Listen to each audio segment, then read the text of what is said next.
Hello friends, welcome back to my YouTube channel shorthand course by Ankul Singh. कैसे हैं आप सब? आई होप आप सब ठीक होंगे। फ्रेंड्स, आज हमारा न्यू चैप्टर शुरू होगा, स्पेशल कॉन्ट्रैक्शंस। तो ये आइजैक पिटमैन बुक में 168 पेज नंबर पर है। आप बुक खोल लीजिए और इस चैप्टर को समझने की कोशिश कीजिए। ये चैप्टर बहुत इंपॉर्टेंट है, तो इसे केयरफुली वॉच करना। तो फ्रेंड्स, पीछे जितने भी चैप्टर हैं उन सब की आप प्रैक्टिस करते हुए चलिए। ग्राम लॉक्स, प्रेसोग्राफी, पीछे भी एक कॉन्ट्रैक्शन करके चैप्टर निकला था, उसकी भी। तो फ्रेंड्स, कॉन्ट्रैक्शंस क्या होते हैं? अभी तक हमने पढ़ा था कि जो भी हम किसी वर्ड की आउटलाइन बनाते हैं उसको लॉन्ग ना बनाकर उसको शॉर्ट में बनाएं और वो लेजिबल हो, तो उसको कॉन्ट्रैक्शन कहा जाता है, जिसे हम अच्छे से पढ़ लें हमारी शॉर्ट आउटलाइन बनाकर। तो 203 पॉइंट देख लेते हैं। In the special contractions dealt with in this chapter the student is introduced to further methods of contracting outlines. The importance of having such contractions is shown by the fact that in ordinary language, only a very limited number of words are used. Of these words, at least 60 to 70% are of frequent occurrence. Friends, जो हमारा matter होता है उसमें 60 से 70% जो होते हैं वो कॉन्ट्रैक्शंस या ग्राम लॉक्स, प्रेसोग्राफी, जो बार बार ये चीज़ रिपीट होती है, इसी में से दिया होता है कि जो हमारी आइजैक पिटमैन बुक है इसमें से 60 से लेकर 70% आपको मैटर दिख जाएगा। तो आपने अगर अच्छे से प्रैक्टिस करी होगी, अच्छे से सारे चैप्टर करे होंगे बिना स्किप किए कोई चैप्टर, तो आप 60 से 70% इसी में से कवर कर लोगे। बाकी का जो बचा होगा 30 और 40%, वो जो मैटर होगा उसको आपको लिखना होगा, उसकी आउटलाइन खुद बनानी होगी। तो फ्रेंड्स, इसमें यही दे रखा है कि हम जो कॉन्ट्रैक्शंस हैं, आगे के रूल उसी के बारे में बताया गया है कि उनको किस तरीके से हम बनाकर लेजिबल हो जाए कि हम समझ सकें, पढ़ सकें। तो फर्स्ट रूल देख लेते हैं। By employing the first two or three strokes of full the sorry by employing the first two or three strokes of the full outline. तो जो आउटलाइन होगी हमारी, उसके शुरू के 2 या 3 हम स्ट्रोक बनाएंगे, उससे हम पूरा वर्ड, पूरी आउटलाइन पढ़ लेंगे। तो किस तरीके से? जैसे ये एग्जाम्पल है, परफॉर्म। तो इसमें हम स्टार्टिंग के सिर्फ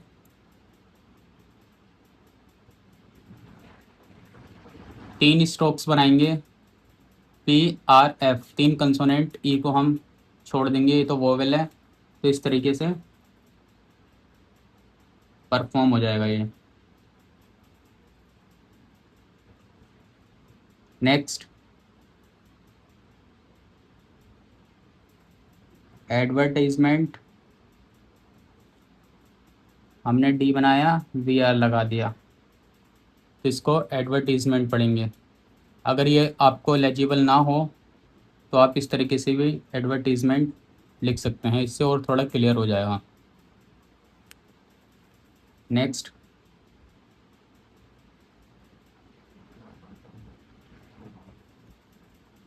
एक्सपीडियंसी, XP, डी बनाया, इसको हमने नेगलेक्ट कर दिया।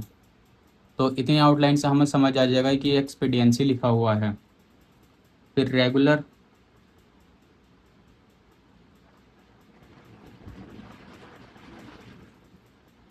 R और G, ये हमारा रेगुलर हो जाएगा। यूनैनिमिटी,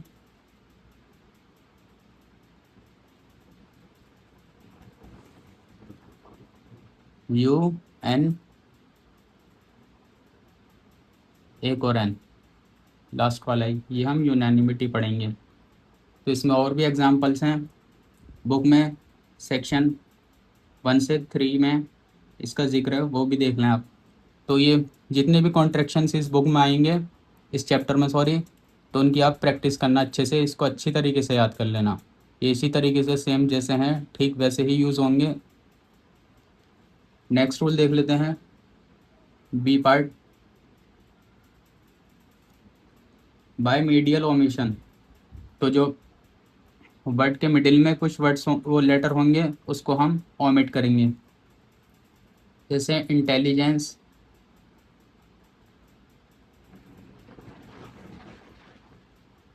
इंट लिखा हमने, उसके बाद जेंस लिखेंगे, तो इसको हम इंटेलिजेंस पढ़ेंगे, ये हमने ओमिट कर दिया। टैली,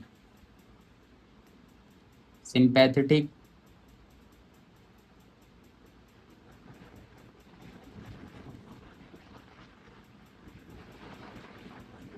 सिंप लिखेंगे, फिर सिर्फ के लिखेंगे, पैथ हमने ओमिट कर दिया इस तरीके से। नेक्स्ट, सेटिस्फैक्ट्री,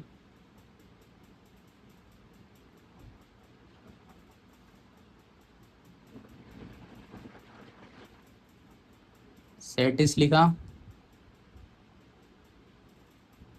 ROI लिख दिया। तो इसमें बुक में जिस तरीके से दिए हुए हैं ये ठीक वैसे ही आपको ज़रूर याद करने हैं।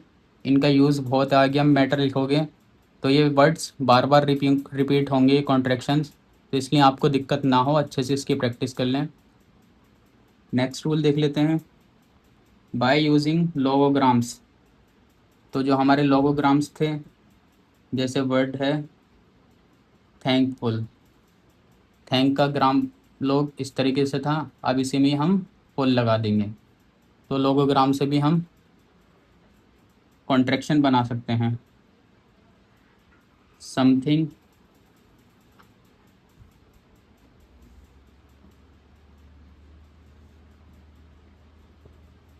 थिंग हम इस तरीके से लिखते हैं, तो इसी में सम लिखेंगे स्टार्टिंग में एंड थिंग ये ज्वाइन कर देंगे। नेक्स्ट, रिमार्केबल, रिमार्क का हमारा ग्राम लोग इस तरीके से था एंड इसी में BLE ज्वाइन कर देंगे, तो ये हम लोगोग्राम से भी कॉन्ट्रैक्शंस बना सकते हैं। डी, बाय इंटरसेक्शन, इंटरसेक्शन में भी हम छोटी आउटलाइन बना सकते हैं, जैसे एनलार्ज,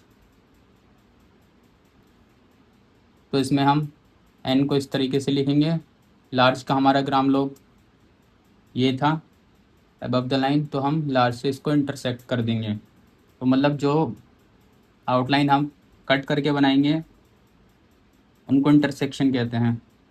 नेक्स्ट है नेवरदीलेस,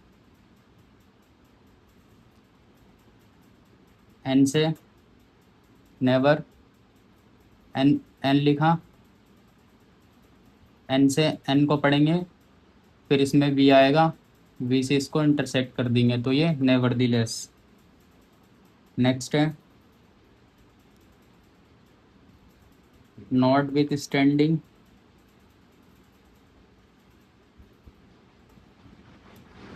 एन से नोट को रिप्रेजेंट करा, टी से विथ स्टैंडिंग, तो ये सेक्शन 5 में बुक में आप देख लेना, ये दिए हुए हैं, तो ये भी इम्पोर्टेंट है, इनको भी आप लर्न कर लेना। फिर नेक्स्ट देख लेते हैं 204 point, as a general rule the same contracted form में रिप्रेजेंट इधर एन एडजेक्टिव और an adverb, but where a distinction is necessary the adverb should be represented either by writing a join or disjoin l or by writing the form for the adverb। तो इस rule में ये बताया गया है, जैसे हमारा वर्ड है कोई इरेगुलर,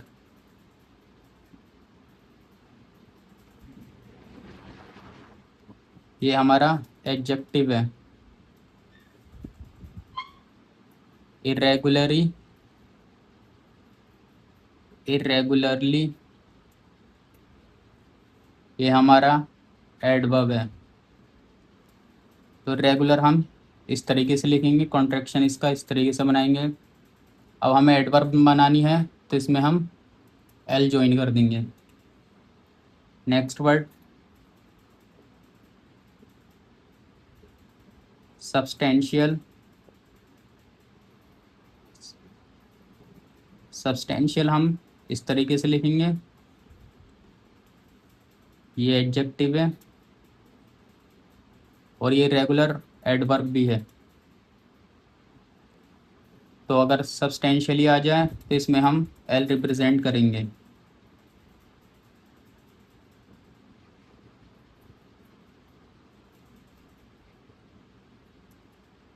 सब्सटेंशियल लिखा हमने, इसमें शिली इस तरीके से एस एच में एल का हुक बना देंगे इस तरीके से। तो फ्रेंड्स अगर एडजेक्टिव को हमें एडवर्ब बनाना है, एल वाई दिया हुआ है तो हमें एल बनाना पड़ेगा। तो मेन यही है कि आप एडजेक्टिव की प्रैक्टिस करो, उसमें ही आप उसी को ही एडवर्ब बनाने में आसानी होगी। तो इनको भी आप याद कर लेना, ये भी इम्पोर्टेंट है, ये भी आगे बहुत रिपीट होंगे। अब कॉन्ट्रैक्शन एंड आईएनजी, तो हमने आईएनजी अभी तक पढ़ा था, इस तरीके से बनाते थे और इसके लिए हम आईएनजी के लिए एक डॉट भी यूज़ करते थे लास्ट स्ट्रोक के बाद, लास्ट प्लेस पर। तो कुछ ऐसे वर्ड्स हैं जैसे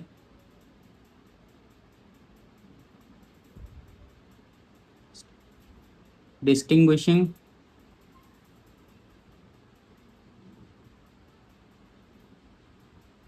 relinquishing,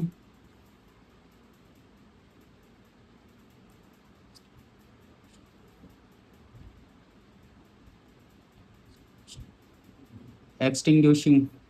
तो फ्रेंड्स इसमें क्या करना है, हम डॉट ना बनाकर आईएनजी इस तरीके से हम बनाएंगे ताकि हमें पढ़ने में आसानी हो और हम कंफ्यूज ना हो। ये फॉर्म लगाने से हमें आउटलाइन बेहतर दिखेगी। डिस्टिंग्विश इस तरीके से लिखेंगे, आईएनजी है लास्ट में, उसके लिए हम आईएनजी लगा देंगे। रेलिंक्विश इस तरीके से लिखेंगे, रेलिंक्विश हो गया ये, एंड आईएनजी के लिए आईएनजी हम बना देंगे, इधर ज्वाइन कर देंगे।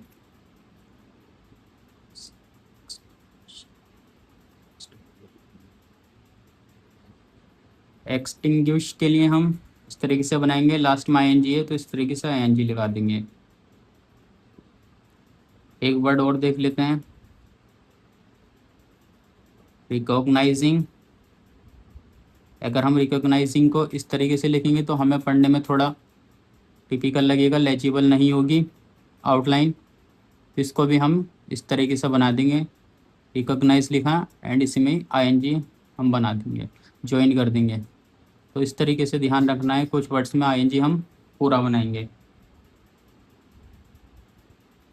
अब ये point number 206, the list of contractions which follows are arranged according to the principles explained above and the student should make himself thoroughly familiar with them. The portion of a word which is not represented in the contracted outline is shown in parentheses. This arrangement will help the student to memorize the contracted form. तो इसमें ये बताया गया है, जैसे pack है word, तो pack को हम इस तरीके से लिखते हैं, लेकिन ये कॉन्ट्रैक्शन भी हो जाएगा पेक्यूलियर का और पेक्यूलियरिटी। तो इसको अब हम पेक्यूलियर भी पढ़ेंगे और पेक्यूलियरिटी भी पढ़ेंगे। ठीक वैसे ही अगर हम पर्फ बनाते हैं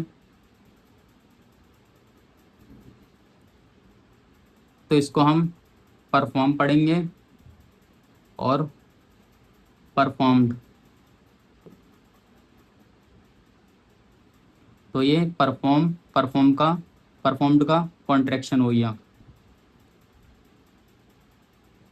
पर्फ्स आ जाए PRFS, तो इसके लिए परफॉर्मेंस पढ़ेंगे हम इसको। लास्ट में एस की साउंड आई है तो इसलिए हमने सर्किल लगाया है। फेब्रुअरी के लिए हम सिर्फ फैब लिखेंगे, नीचे डबल टिक।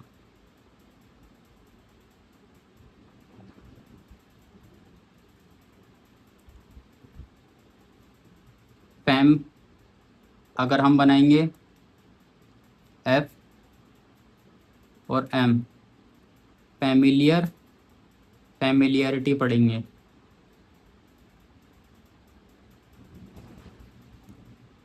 तो ये कॉन्ट्रैक्शंस बन गए इन वर्ड्स के। तो ठीक इसी तरीके से आप इसको रट लें अच्छे से और प्रैक्टिस कर लें। और बाकी इसमें पेज नंबर 206 में कुछ कॉन्ट्रैक्शंस दिए हुए हैं, मैं एक बार दिखा देता हूँ आपको। पेक्युलियर, पेक्युलियरिटी हो गया, परफॉर्म, परफॉर्म्ड हो गया, परफॉर्मेंस हो गया। तो ये जैसे परफॉर्मर है, परफॉर्म लिखा हमने एंड इसमें एम आर बना दिया परफॉर्मर। परपेंडिकुलर में पर, फिर पी, ये हो गया परपेंडिकुलर। पब्लिक तो हम इसी तरीके से लिखेंगे, इसका भी कॉन्ट्रैक्शन है। तो ये आप अच्छी तरह प्रैक्टिस कर लें, याद कर लें। फिर इसके बाद आगे भी हैं शायद सेक्शन 2 में। जनवरी को सिर्फ हम जैन लिखेंगे, कैपेबल को कैप, कैरेक्टर को कैरेक लिखेंगे। अगर कैरेक्टरिस्टिक आ जाए कैरेक में एस के ज्वाइन कर देंगे तो ये कैरेक्टरिस्टिक। तो इस तरीके से और भी इनकी आप प्रैक्टिस कर लें। आगे सेक्शन 3, ये भी इम्पोर्टेंट है। सेक्शन 4 भी। तो ये पूरा चैप्टर ही इम्पोर्टेंट है जिसमें ये कॉन्ट्रैक्शंस दिए हुए हैं, इन सब की प्रैक्टिस कर लें अच्छे से, इनको याद कर लें। मिलते हैं नेक्स्ट वीडियो में जल्दी ही। नेक्स्ट चैप्टर है एडवांस फ्रेसियोग्राफी, चैप्टर नंबर 34। अगर किसी को कुछ प्रॉब्लम है, कुछ समझ में नहीं आता, तो आप मुझसे कमेंट सेक्शन में पूछ सकते हैं। Thank you so much friends for watching this video.